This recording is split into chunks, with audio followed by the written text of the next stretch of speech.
Upang sumagot sa mga tanong ng bayan, maya-maya lang po makakasama natin sa programa sina Department of Agriculture Secretary William Dar,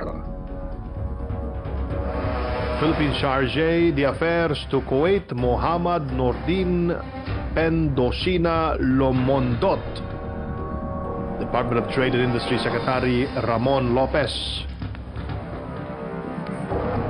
Secretary, makakasama rin natin sa paghatid ng ulat ang mga PTV correspondents mula sa iba't ibang probinsya at ang Philippine Broadcasting Service. Samantala, para naman po sa inyong mga katanungan, maaari kayong mag-comment sa live streaming ng ating programa sa PTV Facebook page.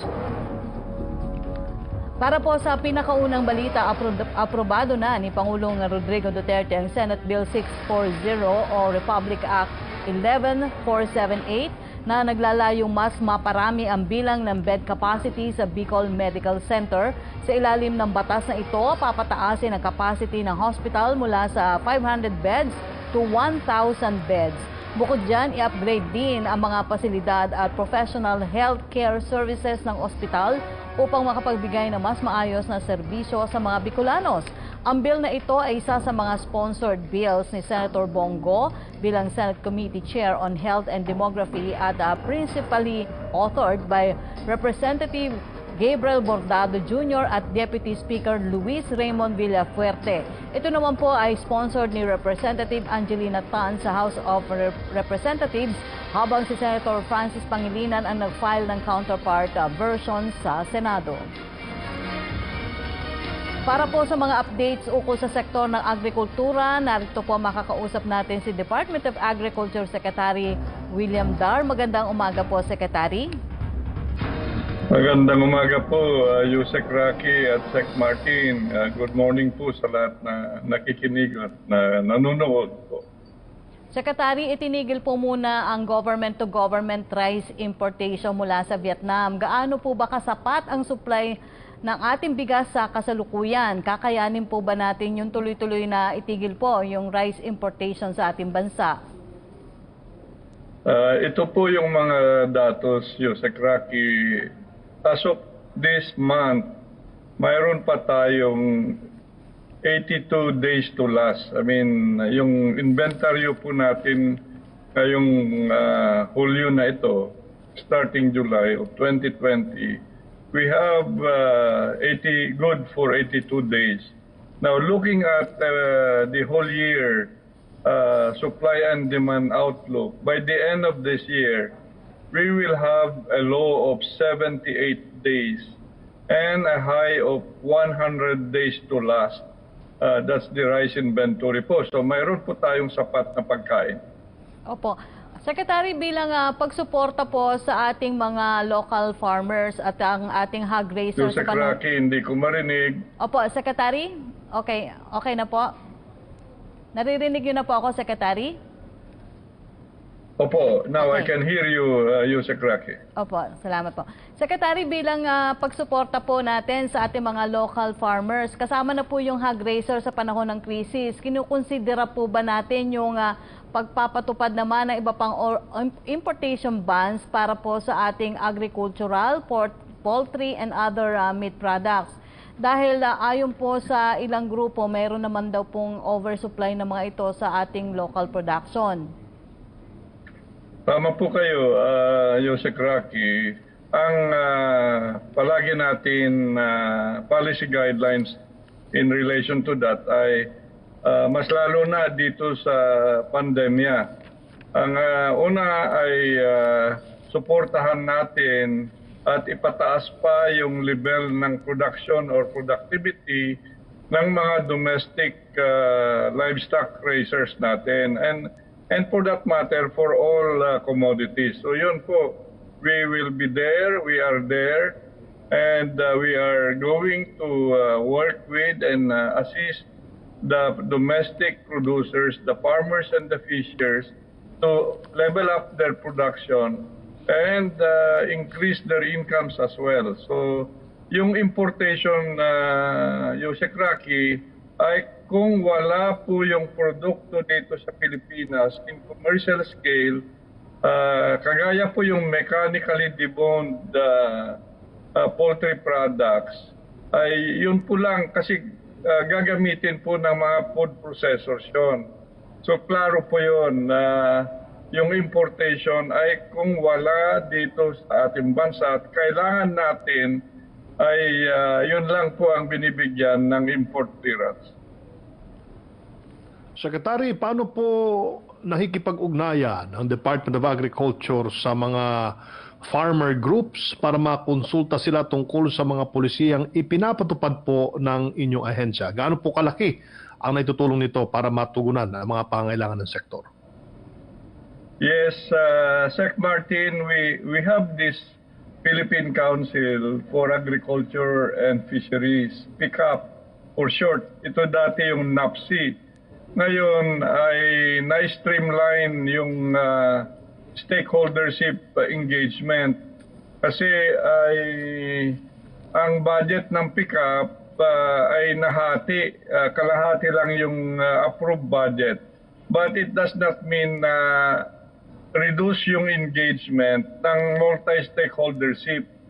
So mayroon tayong mga committees dyan sa various commodities ay ang ginawa po natin ay instead na separate yung technical committees ng PICAP vis-a-vis yung mga banner programs natin ay minabuti po natin na ma-integrate itong dalawa.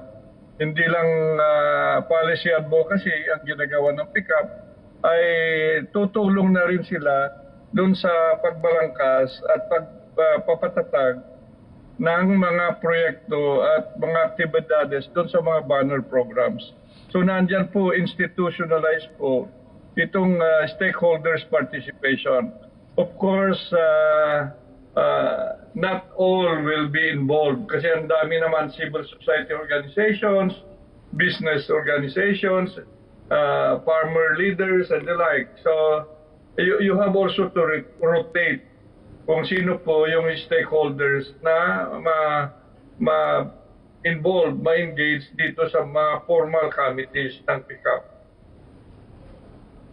Mayroon pong panibagong banta ng swine flu mula sa China. Ito daw po ay maaari ding magdulot ng panibagong pandemya. Ano po ang preventive measures ng ahensya upang ngayon pa lamang ay makaiwas na po tayo rito? Marami tayong pinapatupad, Sec Martin. Unang-una ay dapat wala nang smuggling ng mga pork and pork products na galing China. Yun, from time to time, dumadating may mga smuggled items. So nakikiusap po kami na sa mga nagnenegosyo na nagpaparating pa rin illegally, itong mga pork and pork products na galing mas lalo China, mayroon na silang epidemic in terms of swine flu. Huwag natin dagdagan ng problema natin sa bansa. Itong pandemya natin ay masyadong, we really have to win over. It's a big challenge for all of us in the country. Nandyan rin yung African swine fever na ganun din, problema pa rin hanggang ngayon. So, we have also elevated yung quarantine measures dun sa mga seaports and port areas, airports natin, para babantayan po natin. Pero ang pinaka problema natin most of the time, Sec Martin, yung smuggling at saka yung mayroon dinadala na produkto sa galing mga countries na bawal tayo mag-import. Opo. Secretary, nagre-request po ang Department of Agriculture ng 66 billion na stimulus package aside from the proposed 240 billion budget po for 2021. Saan po ba natin balak gamitin yung additional funding na ito?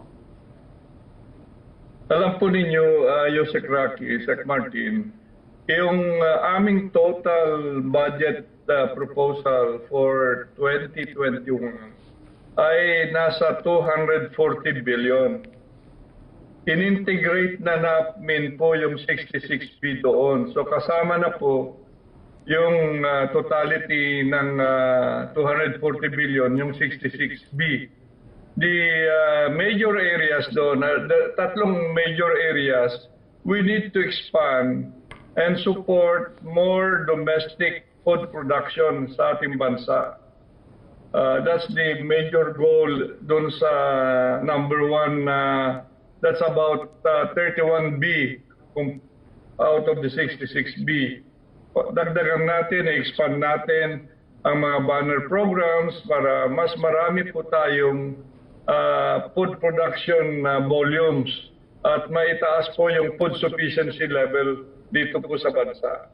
Yung second part of our program na kasama sa 66B ay yung tinatawag natin na dapat mag-set up na tayo ng mga big food markets in critical areas of Metro Manila and other areas of the country.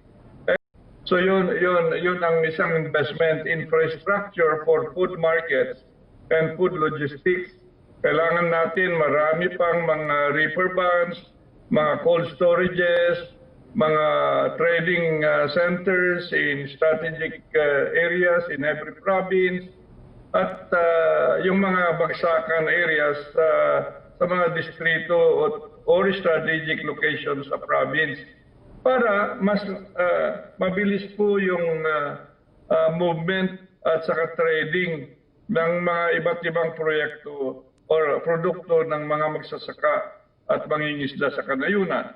Yung third level doon sa 66B ay na cash forward program po. Yun po ang gusto natin na mangyari kasi ang dami pong mga walang trabaho ngayon at gusto natin na cash forward ay kagaya na po ng rainwater harvesting, mga desilting of irrigation systems, at even rehabilitation of existing systems.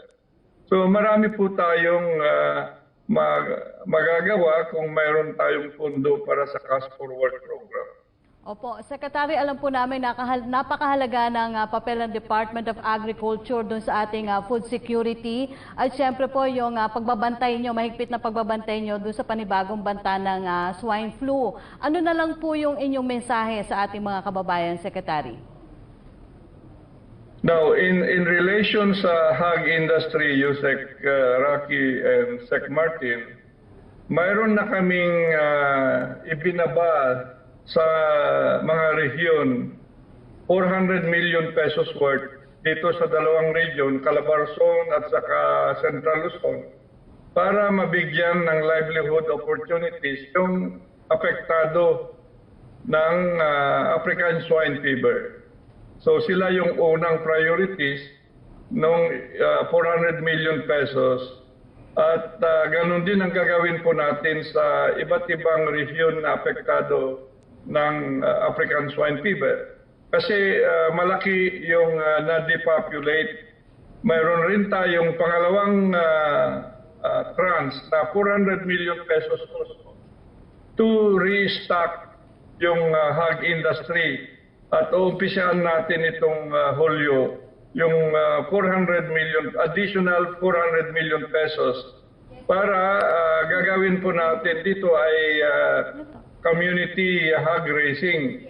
I-cluster namin a group of 20 small hog raisers. Thank you muna. At sa isang 20 na cluster ay bibigyan natin ng ayuda in terms of yung mga biik at initially mga pagkain of course ng biik. Para sa ganun ay ito yung restocking of the hog industry ay makakatulong dun sa mitigation of the potential deficit of pork by the end of the year. So sana may sagawa na namin agad-agad para in 5 months or in 6 months time ay mayroon dagdag ng karneng baboy na may benta sa mga merkado. So yun po, tulong-tulong po tayo at ang kagawaran ng pagsasaka under our new umbrella program, Plant, ay talaga naman kuskusan po ang pag-iimplementa in tandem with the DILG and the local government units para lang mapataas natin ang antas ng food sufficiency para hindi tayo depende doon sa mga inaangkat natin sa ibang nasyon. So alam ko ang mga farmers, ang mga Filipino farmers and fishers are very resilient and we are there from government to help every step of the way for them to really elevate and increase their food production volumes. And during this pandemic, we need to survive, and food is a must, and agriculture and food would be critical to rebooting Philippine economy. Okay, maraming salamat po sa inyong panahon, DA Secretary William Dar. Salamat po, Sec Martin, Sec Rocky, Sec Rocky. Salamat po. Samantala, inilunsad ang pamahalaan noon lamang May 20, 2020 ang Balik Probinsya Bagong Pag-asa program upang matulungan ang ating mga kababayan na nais na makauwi sa kani-kanilang mga probinsya. Subalit pansamantala itong ipinagpaliban upang bigyan daan ang hatid tulong program na layong ding mapauwi ang mga kababayan na stranded sa Maynila dahil sa umiiral na community quarantine. Para sa iba pang detalye, panoorin po natin ito.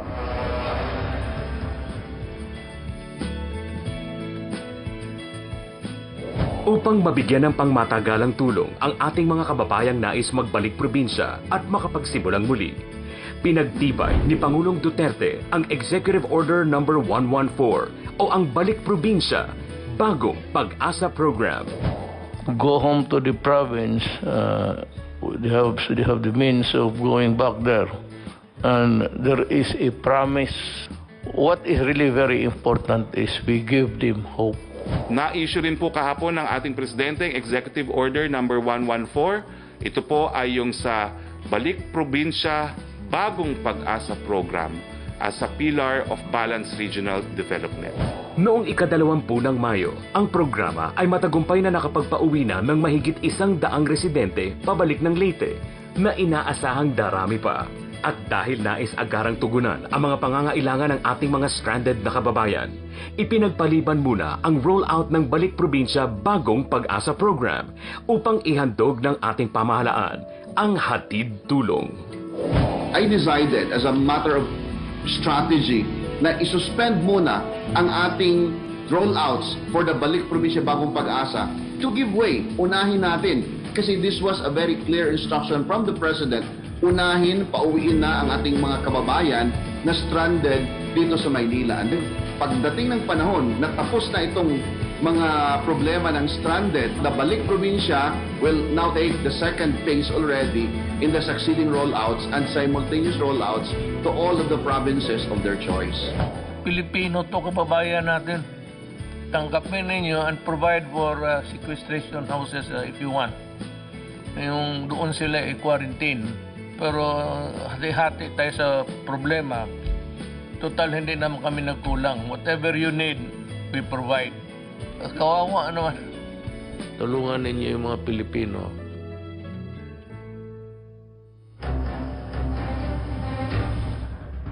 Upang sagutin naman ang mga katanungan kaugnay sa mga issue tungkol sa ating kalakalan, makakausap natin si DTI Secretary Mon Lopez. Magandang umaga sa iyo, Secretary Mon.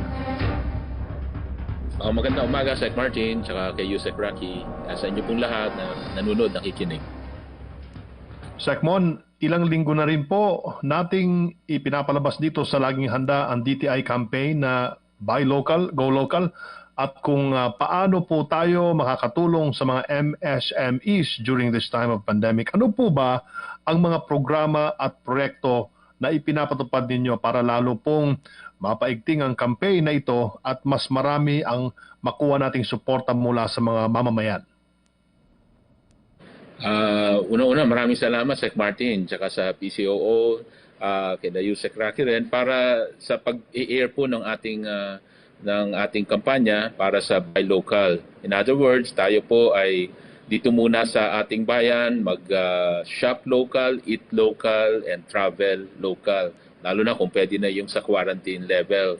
Ang objective po natin ito is really to stimulate demand at mas marami hong sa ating mga kababayan to bring back yung confidence na bumili po dito para matulungan po ang pag-stimulate ng demand ng mga produkto, mga serbisyo being provided especially ng mga micro SMEs. Only with this support sa ating mga kababayan can we really reopen and restart yung ating economy. Dahil as you know po, right now we have started to reopen the economy a few weeks ago nung nagbukas tayo ng mga pagbabalik trabaho sa mga manufacturing operations, services, and recently po kahit sa MGCQ lang sila, napaaga natin yung pagbukas ng mga restaurants, dine-in, pati po yung barbershop and salons, considering na over 1 million pa lang din ang nagiging bentahan ng mga produkto, serbisyo. Kaya ho, importante ho na mapaalalahanan natin ating mga kababayan kung pwede tangkilikin natin yung mga locally produced products para ho kasi as we patronize yung ating locally produced products, ang nabubuhay po dyan ay yung mga local companies na may local employment. So in other words, pag bumili sila ng local, anything local, ang natutulungan po ay pag-create ng trabaho para sa ating mga kababayan Pilipino na nagtatrabaho dito sa Pilipinas. At hindi po pag imported po ang natutulungan natin ay yung nagtatrabaho abroad at mga kumpanya abroad. So yun po yung isang kampanya na pinapaalala natin sa ating mga kababayan na buy local muna tayo para ma-stimulate ang local demand dito sa ating bayan. Kailangan po yan sa pag-restart ng economy. Sa ganon, ang ating pong tulong na iba, financial, let's say yung mga working capital loans na pinapahiram po natin ngayon, ay may kasabay na demand-driven yung kanilang operations.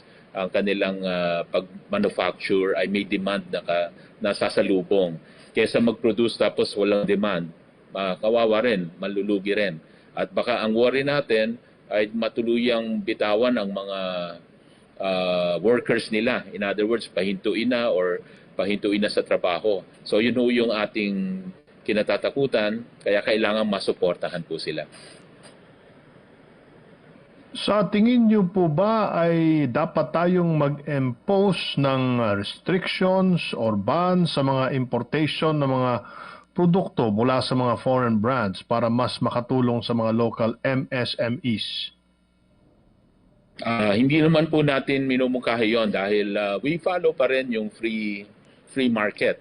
At ito po in the end will also redound to creating yung environment ng competition. Kasi kung binan natin yung import, baka ma-spoil din naman ang mga local manufacturing at yun yung mga kailangan maiwasan din. So free market po tayo, subalit ang hinihingi natin on the demand side, yung sa mga consumers, ay mas tangkilikin yung locally produced. Lalo na po, all things equal. Ibig sabihin, parehong presyo, baka mas maganda pa ang standard, kasi may standard compliance naman sila, lalo na dun sa mga critical products. Ibig sabihin, kung all things equal naman, let's provide na lang the local. Yun yung ating kampanya. Pero masama rin namang pigilin or iban ang importation. Hindi po yun ang ating iminumungkahi.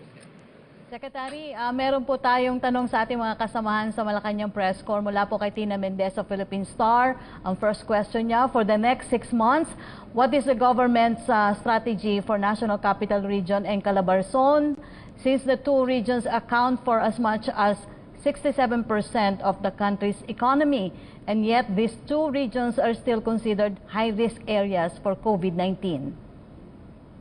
Well, right now po, tayo po ay under GCQ. In the GCQ, kaya po yung nakaraan po from ECQ, medyo mabilis yung pagpunta sa MECQ at GCQ dahil ang intention din po ng IATF ay essentially to allow more sectors to open. Parang ang bilin po ng ating Pangulo ay maibalansi po talaga yung health at saka yung economy.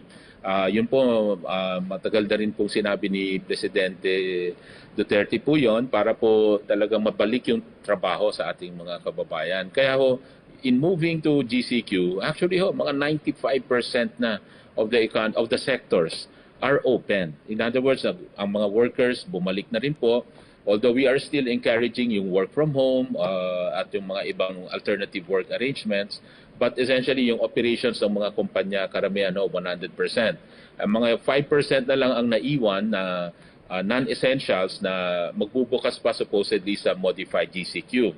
Pero dahil po yung mga dating part of open sa modified GCQ tulad ng dine-in restaurants at saka yung barbershop salon, sila po napaaga na po natin sila. If you remember last month, na umpisa nang nag-operate itong mga sector na to, considering po that let's say for barbershop salons they account for about 400,000 workers, yung restaurants 1.7 million workers. So napaka-importanting mag-umpisa na po sila at an earlier stage. Kaya kahit GCQ na-allow na sila imbis na modified GCQ pa sila mag-open. So that is a big help in bringing back jobs. So unti-unti po talaga na-allow naman po natin yung pag-reopen nito. So ang experience lang po natin ngayon actually is as GCQ, matumal pa rin yung pagbalik ng negosyo. Hindi pa rin ganun kadami yung mga namimili sa ngayon. Kaya po tayo nagkaroon ng kampanya nga nung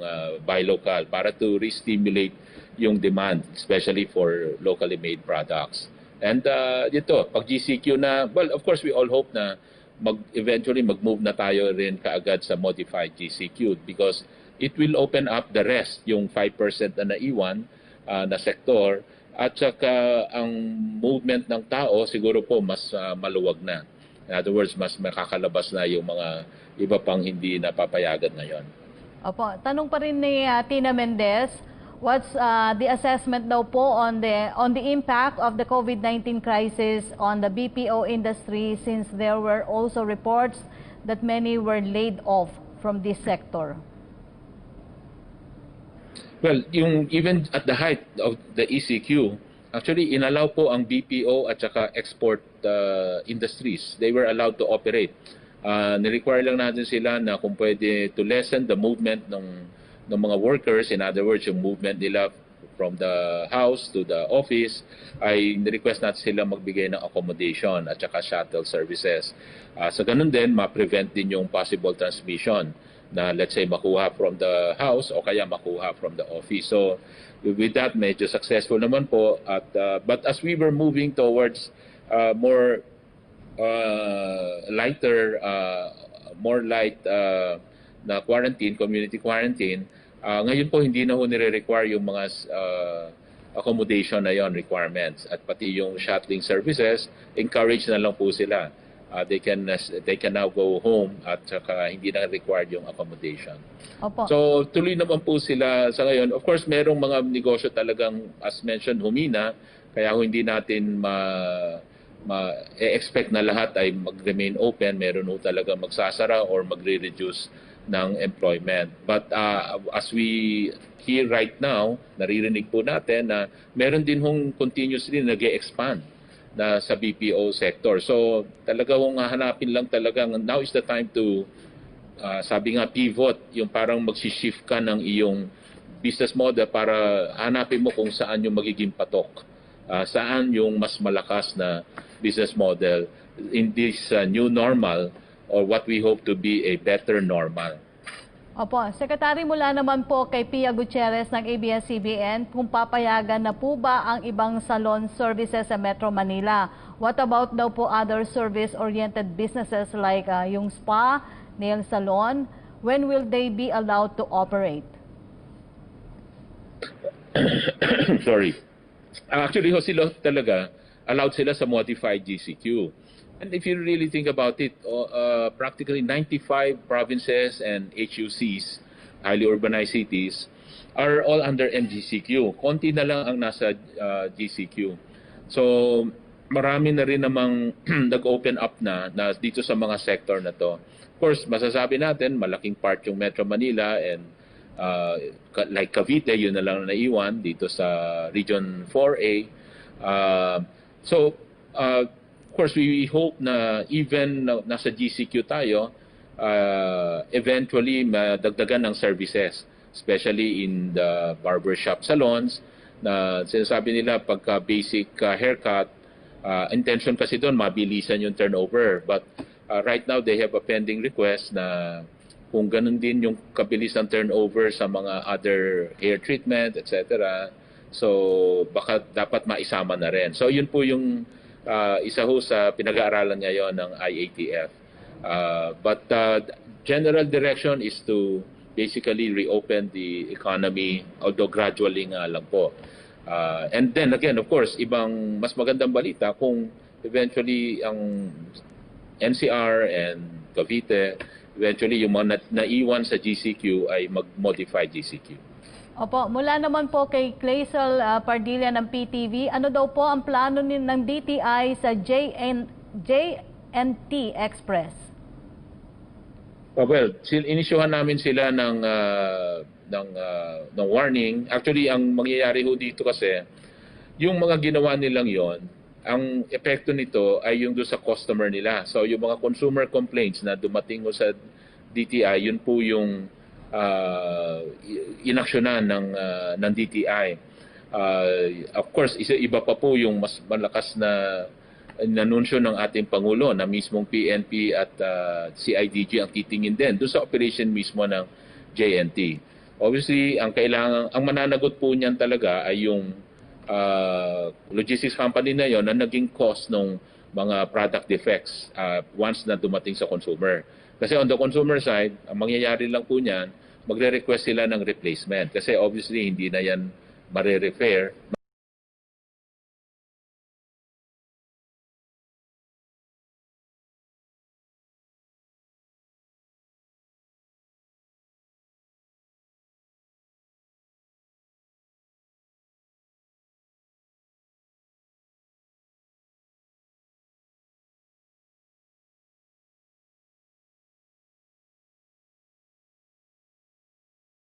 Re-repair, so if ever replacement or refund. So yun po ang sisiguraduhin naman ng DTI na yung nakatanggap noon na consumer will be yung concern nila will be addressed. So malaking sector na rin po itong nabukas sa atin.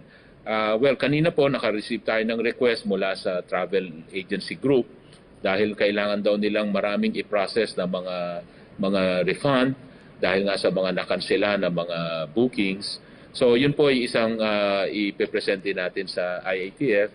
At least itong sektor na to siguro naman ay hindi makakabulhabog sa, let's say, kung itong sektor na to hindi naman ganun kalaki, ay mabuksan na rin only to be able to address yung mga concerns po. Dati ho talaga sinara yan at nilagay sa category 4, thinking kasi na under GCQ wala naman travel activities. Pero kung merong mga ganitong kailangang mga problema na kailangan isolve, ay siguro pwede namang i-consider din yan under the GCQ. But all the other services, mahirap po, maganda ho, maantay na rin yung MGCQ na hopefully makuha naman ay maabot natin in the near future. Okay. Mula pa rin po kay Joseph Morong, mag-MGCQ po ba ang NCR to heed the call of Secretary Sani Dominguez na i-open ang economy ng NCR and Calabarzon kasi 67% of economy is based there? Yun po ang iintayin natin. Actually, babalansin nga yung mga health statistics na tinitingnan natin parate, and of course the need to open the economy, which we have started to adopt naman as a principle. Kaya nga ho, nakwento natin kanina na marami-rami na rin tayong nabuksan, 95% na. But of course, yung moving to another quarantine level, pagkikinggan po yung request po na yon, syempre, malaking bagay po yon. At kung tatanungin yung mga economic sector na ahensya, kami po ay syempre will support that kind of approach na kung pwede lang ay mas maagang maibigay ang modified GCQ. But then again, habang tumatagal itong GCQ, nakita naman natin na marami naman tayong na-reopen din na sektor kahit po nasa GCQ. So with that, pwede mong paigtingin ito. At tayo naman po, for example, dito sa mga ilang percentage operating capacity, ito po ay pag-aralan natin na pwede namang i-increase din ito even without moving to MGCQ. Ay meron namang tayong pwedeng gawing paraan na para mapaagal lang yung pag-increase ng operating capacity na allowed. For example, yung 30% ay titingnan natin kung pwede yung ma-increase na ito to 40 or 50%. So kasi pag tumagal naman itong quarantine level na to at hindi umaandar hindi nag-iiba yung level, yun ho itong mga pwedeng consideration. Working on the business operating capacity instead of changing the quarantine level. Opo. Question from Virgil Lopez ng GMA News Online. Is there a plan daw po to increase the capacity of dine-in establishments? Oh, well, yun po yung I just recently mentioned, no? Yung kababanggit lang natin. So, meron pong plano pagka tayo po ay we remain under GCQ. Suportado po ng DTI ang House Bill 6122 o itong Internet Transactions Act kung saan dapat magparehistro ang mga online business sellers. Bilang paglilinaw po, sino lang po ba ang mga dapat magparehistro sakaling maipatupad ito at sino ang mapapatawa ng taxes? Okay, suportado po ito ng DTI dahil kahit hindi po online, kahit as a regular business, we have always been pushing for yung registration ng business para ang ating mga negosyante, we always say na hindi lalaking negosyo kung hindi registered. So, ang dapat pong mag-register ay lahat po na nagnenegosyo. Lahat na regularly may binebenta. Kahit anong size po kayo, kailangan nung mag-register. At ang mangyayari naman po, kung kayo po ay maliit ang operation, may mga exemption naman na provided dyan. Let's say sa pagbabayad ng tax, BIR provides for certain level of exemption na 250,000 na income and below exempted in paying taxes. Pero mag-register pa din. Ang kainaman po sa pagre-register, again, whether online or hindi online, it's really also for consumer protection. Yun po yung pag kami bumibili, whether online buyer or just a regular buyer from a store, ay meron pong traceability na lalaman kung sino ang gumawa at ito pong gumawa na ito ay registered. Lalo na kung ito ay food or drug, registered dapat sa FDA. May certification o product registration ang bawat produkto na binebenta.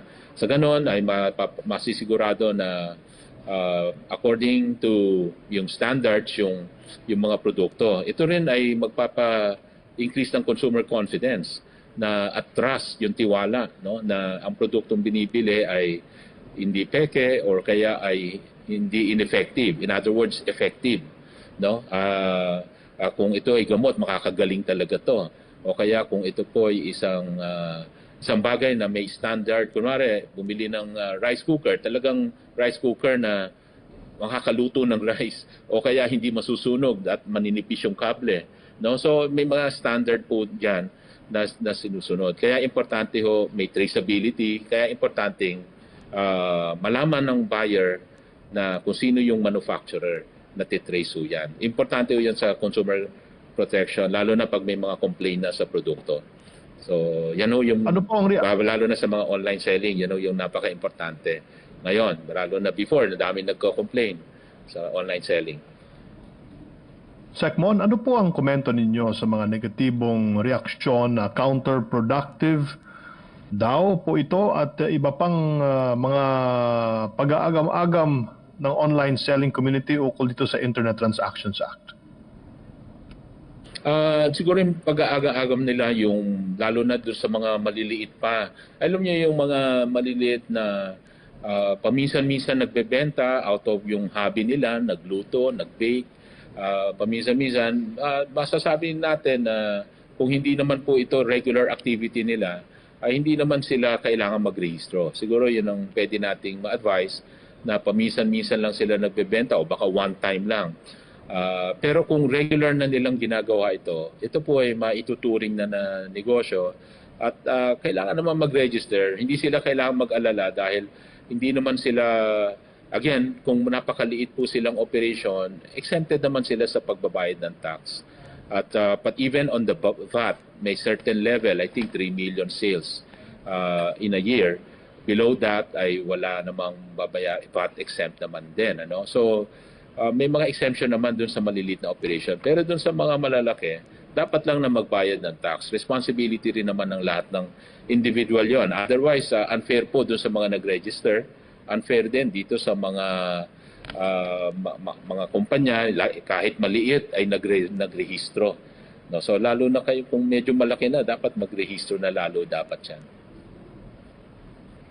Ayon po sa ibang mambabatas at opisyal ng pamahalaan, dapat ay covered ng microfinancing program ang mga online sellers at dapat ay mabigyan pa sila ng incentives para mahikayat na lalong magpatuloy sa negosyo. Ano po ang mga ginagawa ng ahensya para makatulong po sa kanila? Sila po, Sec Martin, ay eligible naman sa pagkuha ng mga loan programs tulad itong recently na nilaunch natin.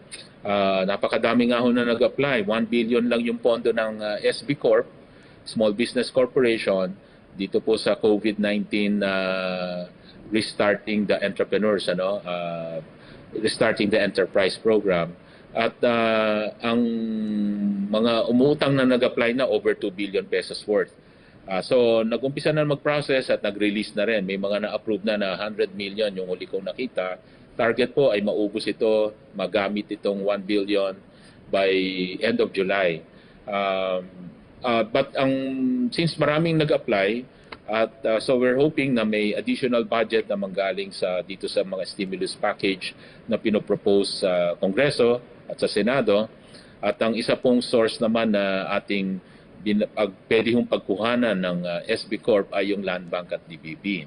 Ito naman po ay arrangement na wino-work out namin. Actually, with the DOF Secretary Dominguez, in-offer na rin niya itong mga Land Bank DBP. So ito po ay isang magiging source. As a wholesale bank, itong mga Land Bank DBP, they can also lend out to SB Corporation who will be retailing the loans. And yung pag-process at evaluate ng mga loans and the projects ay SB Corp ang gagawa. At kukuha na lang ng pondo dito sa mga other financial institutions. Sir Bon, pahabolan po, may humingi lang po ng update patungkol dun sa pakiusap ng Philippine Publishers Association. Sila po ay humingi ng access doon sa mga pautang po ng Department of Trade and Industry. Alam po naman natin na yung ating mga kasamahan sa media ay nawalan po ng advertisement, nawalan ng trabaho ang ilan at kailangan po nilang umutang sa DTI. Kung personal loan po, hindi po namin sakop yun. Pero kung yung publishing office po nila na nasa negosyo naman, over 1 year po ang requirement na track record, ay pwede po silang mag-apply at kasama po, eligible po sila doon sa ating SB Corp lending program. Doon sa mga individual, alam po may mga iba-ibang government agencies na nagbibigay ng pautang sa mga individual, lalo na kung either member sila ng mga GSIS or SSS at mga iba pang ahensya. So yun po ang pwedeng source ng individual loan. Ipadala na lang po namin muli sa inyo, Secretary Mon, mula sa Publishers Association of the Philippines. Sila po ay mga publishers na matagal na po. Actually, katuwang po natin sa gobyerno para ma-disseminate yung ating impormasyon. Maraming salamat po, Secretary Mon Lopez. Mabuhay po kayo. Mabuhay po, Sec Martin and Yusek Rocky. Mabuhay po kayo lahat. Sa puntong ito, dumako naman tayo sa pinakahuling ulat mula sa ibang lalawigan sa bansa. Mga kasama natin si Zarina Lusuegro mula sa Philippine Broadcasting Service. Maraming salamat, Secretary Martin. At narito na nga po ang mga report mula po sa ating COVID-19 PH Radio Radyo Pilipinas. Mula po sa Virac Radyo Pilipinas, mahigit 4,000 locally stranded individuals na katakdang asistehan ng Balik Happy Island program sa Catanduanes. May report si Jury Salpapara. COVID Radio. Hashtag Laging Handa Radyo Pilipinas Special Coverage. Mahigit 4,000 pang locally stranded individuals o LSIs ang nakatakdang asistensyahan ng Balik Happy Island program sa Catanduanes. Ang Balikhapi Island Program o BHIP ay ang lokal na bersyon ng hatid-tulong program ng pamahalaang nasyonal na layuning matulungan na makauwi sa probinsya ang libo-libong LSIs na na-stranded sa Kamaynilaan matapos abutan ng lockdown. Ayon kay Provincial Information Officer Joshua Paul Araojo, may 537 LSIs nang natulungang makauwi ang BHIP simula nang ilunsad ito noong Mayo. Samantala, matapos na magkaroon ng dalawang magkasunod na positibong kaso ng COVID-19 mula sa dalawang returning OFW sa probinsya, ay pansamantalang ipinatigil muna ang implementasyon ng nasabing programa noong June 13. Sa halos 3 linggong on hold ang programa, ay umabot na sa 4,900 individual ang nagpalistang LSIs na umaasang matutulungan pa rin ito. Ngayong darating na Lunes, July 6, ay muli nang babiyahe ang 9 na bus ng BHIP, lulan ang 207 LSIs pabalik ng probinsya.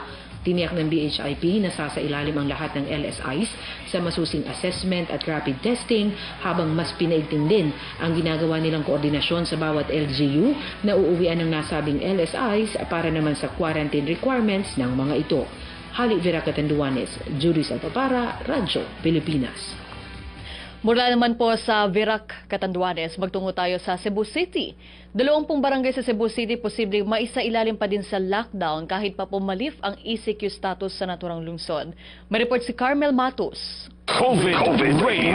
Hashtag Laging Handa. Radyo Pilipinas Special Coverage. Nasa inisyal nga na 20 mga barangays ang posibleng masailalim sa lockdown dito sa lungsod ng Cebu kung sakaling mailift ang status nito mula sa Enhanced Community Quarantine o ECQ papunta sa mas maluwag na General Community Quarantine o GCQ matapos ang 15 araw. Ito ang nakikita ni Environment Secretary at Cebu COVID-19 Response Overseer Roy Simato na magiging strategiya upang mapigilan ang pagkalat pa ng mga kaso sa ibang lugar. Anya, malaki ang magiging papel ng mga punong barangay sa pagpapatupad nito dahil sila ang aatasan na makamit ang dahan-dahan na pagbaba ng mga kaso ng COVID-19 sa kanilang mga barangay. Bukod dito, nais din ni Simato na itigil na muna ang paggamit ng mga Barangay Isolation Centers o BICs at dalhin ang mga nagpositibo sa COVID-19 sa itinayong pasilidad para sa mga may mild to moderate COVID-19 symptoms sa Normal Oasis for Adaptation and a Home o NOAA Complex sa may South Road Properties.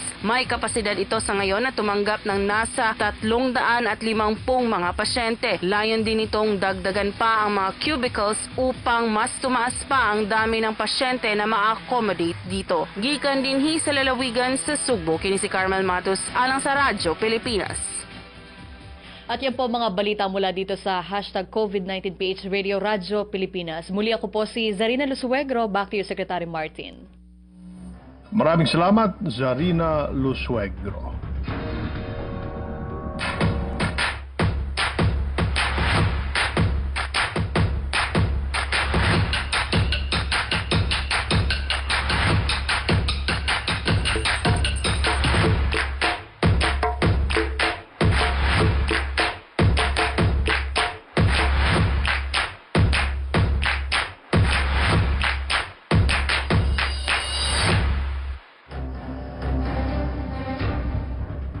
Samantala, puntahan naman natin si Ala Sungduan mula sa PTV Cordillera. Yusek Rocky, mayroon ng sariling Biological Safety Cabinet ang Bontoc General Hospital sa Mountain Province na malaking tulong laban sa mga infectious diseases tulad ng COVID-19. Ito ay donasyon mula naman sa Rotary Club of Metro Baguio. Matagal lang inaasam-asam ng Bontoc General Hospital na magkaroon ng Biological Safety Cabinet na napakahalaga para sa kaligtasan ng mga kawani ng ospital at kliyente nito mula sa mga infectious diseases tulad ng COVID-19. Naiskatuparan naman ito sa tulong ng Rotary Club of Metro Baguio na pinumunuan ng presidente nito na si Jerry Chan na nagpamahagi ng Biological Safety Cabinet Class 2A2 para sa laboratorio ng nasabing ospital. Bagay na pinagpapasalamat naman ng probinsya at tagapangasiwa ng ospital. Ang infection control equipment na nagkakalaga ng mahigit 1.2 billion pesos ay pinasakamay sa BOGH at tinanggap nila Mountain Province Governor Bonifacio Lacuasan Jr. at Provincial Health Officer Dr. Ninita Lizardo. Ang formal na turnover ay sinagawa araw ng Hulyo 1 sa pamumuno ni RCMB President Chan.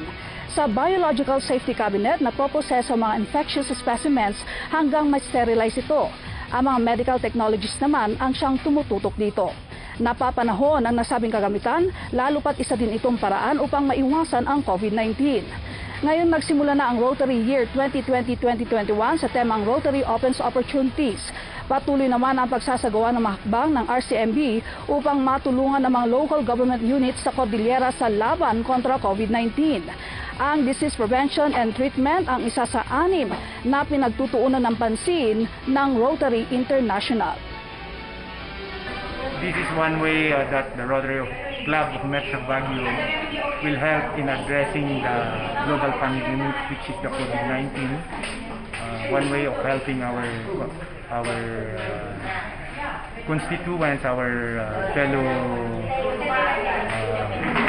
people of Mountain Province and the Cordillera. It is important, as I have said, it is really important for our health, especially now with the COVID problem. If we process or we prepare our specimen for the swab that we take on the patient, we process it here. So it will sterilize the specimen.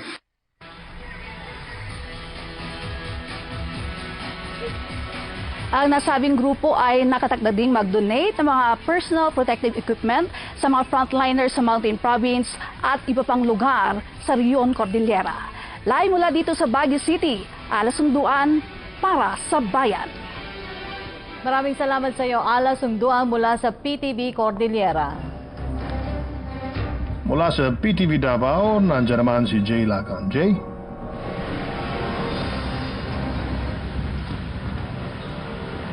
Magandang araw, Secretary Martin at Yusek Rocky. Matapos ngang isailalim sa Modified General Community Quarantine o MGCQ ang Davao City, ay patuloy pa rin ipinapatupad ngayon ng lungsod ang paggamit ng Food and Medicine o FM Pass.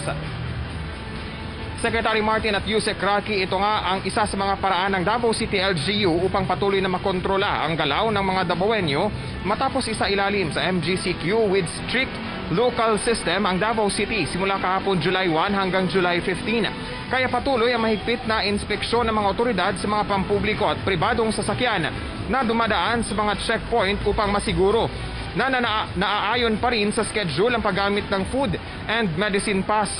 Dito kasi sa Davao City ay nakaschedule ang paggamit ng FM Pass kung saan ang FM Pass na may last digit na odd number o 13579 ay maaari lamang gamitin sa Lunes, Miyerkules at Biyernes.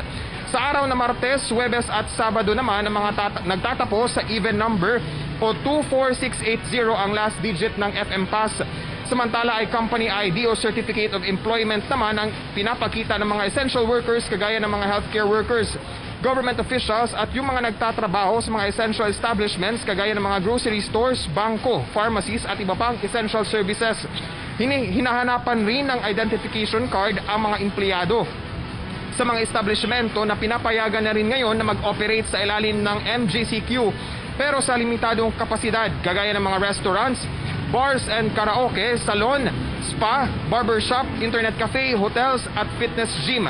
Importante rin na nakasuot ng face mask ang mga lalabas ng kanilang bahay upang bumiyahe, maging ang mga tao na nasa mga pampublikong lugar ng lungsod bilang proteksyon na rin ng banta ng COVID-19. Samantala, Secretary Martin at Yusek Rocky, maliban nga sa paggamit ng Food and Medicine Pass, ay patuloy pa rin pinapatupad ngayon dito sa Davao City ang curfew hours mula alas 9 ng gabi hanggang alas 5 ng umaga at pati na rin ang 24 hours na liquor ban. Mahigpit pa rin ang paalala ng Davao City LGU na papayagan lamang ang movement o galaw ng mga tao kung sila ay magtatrabaho, kung bibili ng pagkain o bibili ng gamot, kung pupunta sa ospital o kung may mga emergency. Yan muna ang latest mula dito sa Davao City. Jay Lagang para sa Bayan. Maraming salamat, Jay Lagang mula sa PTV Davao. Samantala Dumako naman po tayo sa update kaugnay sa COVID-19 cases sa buong bansa. Base po sa tala ng Department of Health as of July 1, 2020, umabot na sa 38,511 ang total number of confirmed cases kahapon. Nadagdagan ng 4 na katao ang mga nasawi kaya umabot na sa 1,270 deaths ang kabuang bilang ng mga nasawi. Ngunit patuloy rin naman ang pagdami ng mga nakaka-recover na umakyat na sa 10,438. Hindi po kami magsasawang ipaalala sa lahat ang physical distancing, tamang pagsuot ng face mask at palagi ang paghuhugas ng kamay. Tandaan, bahay muna, buhay muna. At yan ang mga balitang aming nakalap ngayong araw. Maraming salamat po sa mga naglaan ng kanilang mga oras sa pagbibigay linaw sa mga impormasyon na mahalagang malaman ng ating mga kababayan. Ang public briefing po ay hatid sa inyo ng iba't ibang sangay ng Presidential Communications Operations Office sa pakikipagtulungan ng Department of Health at kaisa ng kapisanan ng mga broadcaster ng Pilipinas o KBP. Asahan po ninyo ang aming patuloy na pagbibigay impormasyon kaugnay sa mga updates sa ating paglaban sa COVID-19 pandemic. Maraming salamat din po sa Filipino Sign Language Access Team for COVID-19. Mula po sa Presidential Communications Operations Office, ako po si Yusek Rocky Ignacio. At mula rin po sa PCOO, ako po si Secretary Martin Andanar. Magkita-kita po tayo muli bukas dito lang sa public briefing, #LagingHandaPH. Kaya natin to. Kaya natin to.